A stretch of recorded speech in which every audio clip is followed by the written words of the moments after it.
স্বাগতম জানাচ্ছি সর্বশেষ আপডেট বাংলা সংবাদে। শুরুতেই সংবাদ শিরোনাম। শুরুতেই জানিয়ে দেব 12 ফেব্রুয়ারি ভোট হচ্ছে, কিন্তু ফলাফল প্রকাশ কবে? একটা ষড়যন্ত্র বা কু হবে বাংলাদেশে? গোপন চুক্তিতে ইউনূস, দেশজুড়ে বিতর্কের ঝড়। এদিকে বাংলাদেশ ও ভারতের সেনাপ্রধানের মধ্যে গোপন ফোনালাপ। ভোটের আগে কি চাল দিল্লির? দিল্লি থেকে কৌশলী হাসিনা, চাঞ্চল্যকর তথ্য ফাঁস। আরও জানিয়ে দেব গোপালগঞ্জে 3 ভোট কেন্দ্রের সামনে ককটেল বিস্ফোরণ। এদিকে অ্যানি চৌধুরীর নির্বাচনী গাড়ি থেকে ৮০ লাখ টাকা সহ সেনাবাহিনীর হাতে 2 জন আটক।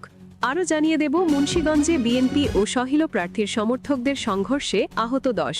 এবং সর্বশেষ জানিয়ে দেব বাবুগঞ্জে 1 লাখ টাকা ও ধানের শীষের ভোটার স্লিপ সহ 2 জন আটক, জরিমানা। এতক্ষণ শুনছিলেন সংবাদ শিরোনাম, এবারে বিস্তারিত। নির্বাচন নাকি আগেই লেখা একটি ফলাফলের আনুষ্ঠানিক ঘোষণা? নির্বাচন হতে চলেছে বাংলাদেশে।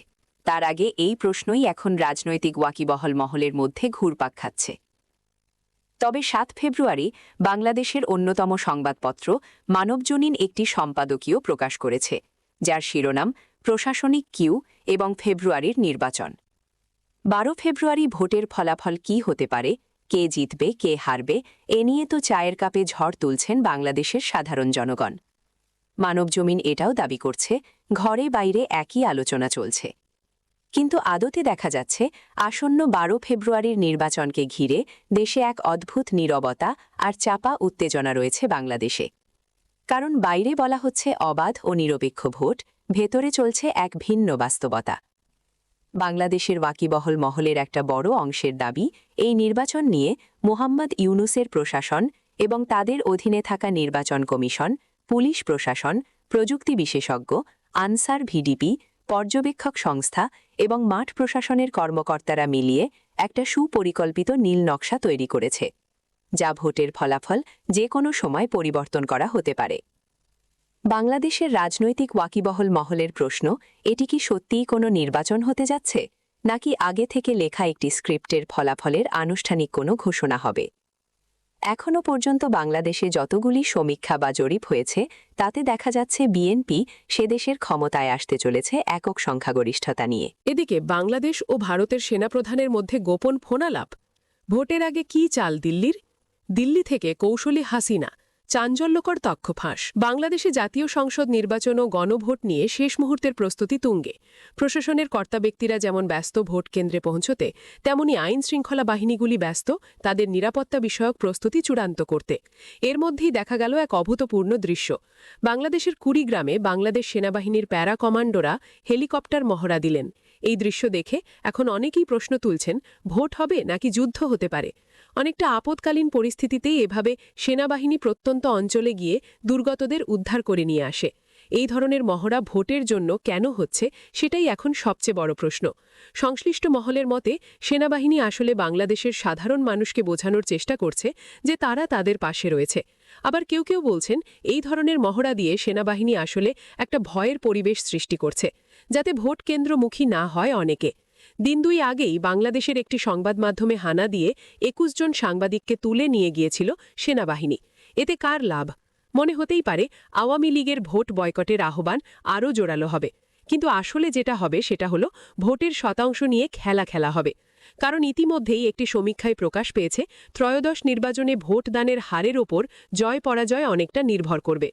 Bangladesh institute of democracy and development নামে একটি প্রতিষ্ঠানের জনমতে বলা হয়েছে, ত্রয়োদশ জাতীয় সংসদ নির্বাচনে 65 থেকে 68% ভোট পড়লে তারেক রহমানের নেতৃত্বাধীন বিএনপি এর জোট একক সংখ্যাগরিষ্ঠতা পেতে পারে।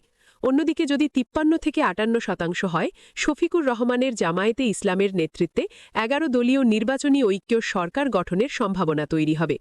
ওই সংস্থার সমীক্ষকদের দাবি, কট্টর ইসলামপন্থী দল জামাতের ভোটেরা তুলনামূলকভাবে সংগঠিত এবং আদর্শগত অনুগতে অবিচল। তারা যে কোনো মূল্যে ভোট কেন্দ্রে যাবেন, ভোট দেবেন। ভোটদানের হার কম হওয়ার অর্থ হল সাধারণ মানুষ ভোট কম দিচ্ছেন। ফলে ভোটদানের হার কম হলে জামাতের পাল্লা ভারী। বেশি ভোটদানের ইঙ্গিত হল সাধারণ ভোটারদের বুথমুখী হওয়ার প্রবণতা বৃদ্ধি। এটা হলেই জামাত পিছিয়ে পড়বে, আর সেটাই চাইছেন না বাংলাদেশের সেনাপ্রধান জেনারেল ওয়াকারুজ্জামান। এদিকে গোপালগঞ্জে 3 ভোট কেন্দ্রের সামনে ককটেল বিস্ফোরণ। গোপালগঞ্জের 3টি ভোটকেন্দ্রের সামনে ককটেল বিস্ফোরণের ঘটনায় ক্ষয়ক্ষতি না হলেও বিকট শব্দে এলাকা জুড়ে আতঙ্কের সৃষ্টি হয়েছে। বুধবার 11 ফেব্রুয়ারি রাত 7:30টার দিকে সদর উপজেলার গোবরা নীলার মাঠ এলাকায় অবস্থিত শহীদ মাহবুব সরকারি প্রাথমিক বিদ্যালয় ভোটকেন্দ্রের সামনের সড়কে, টুঙ্গিপাড়া উপজেলার গুয়াধানা এলাকায় বিন্দুবাসিনী বিদ্যালয়ের সামনে ও রাত 8:30টার দিকে শহরের বিনাপানি সরকারি প্রাথমিক বিদ্যালয়ের সামনে দুর্বৃত্তরা ককটেল নিক্ষেপ করে। এ সময় আশপাশের এলাকাসহ ওই এলাকা বিকট শব্দে কেঁপে ওঠে। বিষয়টি নিশ্চিত করে গোপালগঞ্জ সদর থানার ভারপ্রাপ্ত অধিকর্তা ওসি মোহাম্মদ আনিসুর রহমান বলেন, রাত 7:30টার দিকে কে বা কারা সদর উপজেলার নীলারমাঠ এলাকার সড়কের উপরে ককটেল বিস্ফোরণ ঘটিয়ে পালিয়ে যায়। তিনি আরও জানান, রাত 8টার দিকে জেলা শহরের বিনাপানি সরকারি প্রাথমিক বিদ্যালয়ের সামনে একটি ককটেল নিক্ষেপ করে দুর্বৃত্তরা। তবে এ ঘটনায় কোনো ধরনের ক্ষয়ক্ষতি হয়নি। ঘটনাস্থল থেকে আলামত সংগ্রহ করা হয়েছে। টুঙ্গিপাড়া থানার ভারপ্রাপ্ত অধিকর্তা মোহাম্মদ আইয়ুব আলী বলেন, উপজেলার গুয়াধানা এলাকায় বিন্দুবাসিনী বিদ্যালয়ের সামনের সড়কে একটি ককটেল নিক্ষেপ করে পালিয়ে যায় দুর্বৃত্তরা। এতে তেমন কোনো ক্ষয়ক্ষতি হয়নি। এদিকে অ্যানি চৌধুরীর নির্বাচনী গাড়ি থেকে ৮০ লাখ টাকাসহ সেনাবাহিনীর হাতে 2 জন আটক। নির্বাচনকে ঘিরে চলমান অভিযানের মধ্যে অ্যানি চৌধুরীর নির্বাচনী কাজে ব্যবহৃত একটি গাড়ি থেকে ৮০ লাখ টাকা উদ্ধার করেছে সেনাবাহিনী। এ ঘটনায় 2 জনকে আটক করা হয়েছে। বুধবার রাতে নগরীর একটি সড়কে তল্লাশি চালানোর সময় সন্দেহভাজন একটি প্রাইভেট কার থামানো হয়। গাড়িটিতে সংশ্লিষ্ট প্রার্থীর নির্বাচনী সামগ্রী ছিল বলে জানা গেছে। তল্লাশির এক পর্যায়ে গাড়ি থেকে নগদ ৮০ লাখ টাকা উদ্ধার করা হয়। সেনাবাহিনীর সংশ্লিষ্ট কর্মকর্তারা জানান, আটক 2 জনের কাছ থেকে টাকার উৎস সম্পর্কে সন্তোষজনক ব্যাখ্যা পাওয়া যায়নি। বিষয়টি খতিয়ে দেখা হচ্ছে এবং প্রাথমিক জিজ্ঞাসা চলছে। তবে অ্যানি চৌধুরীর পক্ষ থেকে দাবি করা হয়েছে, উদ্ধার করা অর্থ নির্বাচনী কার্যক্রম পরিচালনার জন্য বহন করা হচ্ছিল।